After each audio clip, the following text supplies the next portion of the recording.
ബഹുമാനപ്പെട്ടവർ ചാലിയത്ത്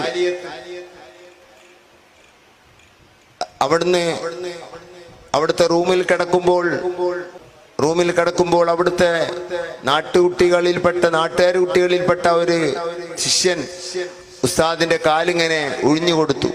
അദ്ദേഹം ഇന്നും ജീവിച്ചിരിപ്പുണ്ട്. ചാലിയത്ത് വന്ന അദ്ദേഹത്തിൽ നിന്ന് നിങ്ങൾക്ക് കേൾക്കാം.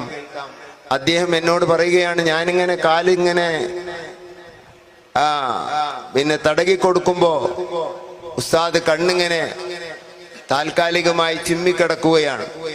അപ്പോഴാണ് ഒരു തേള് ഇങ്ങനെ വരുന്നത്, ചുമരിലൂടെ ഇറങ്ങി വരുന്ന ഒരു തേള്. അന്നൊക്കെ അത്ര ഭദ്രതയെ റൂമിനെ കൊള്ളു. അങ്ങനെ ആ തേള് എന്തോ ഒരു ശത്രു വരുന്ന പോലെ അങ്ങോട്ട് ഓടി വന്ന് ഉസ്താദിന്റെ കാലിൽ ഇറുക്കുകയാണ്. വിഷമുള്ള ജീവിയാണ് തേള് കുത്തിയാൽ വൻ കടച്ചിലായിരിക്കും. നമുക്കറിയാം. അതിങ്ങനെ ഇറുക്കി പിടിച്ച് നിൽക്കുകയാണ് ആ തേള്. പിന്നെ അത് വിടുന്നില്ല. ഉസ്താദ് കാലനക്കൊന്നുമില്ല. അപ്പൊ ഉസ്താദിന് വേദന ആകുന്നില്ല. അപ്പൊ ഇദ്ദേഹം ഞാൻ പറഞ്ഞു ഉസ്താദെ തേള് കുത്തുന്നു. അത് സാരില്ല, അതങ്ങ് പൊയ്ക്കോളും.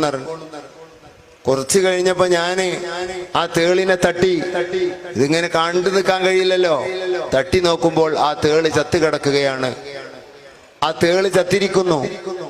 ഒരു അസുഖമുള്ള തേളല്ല.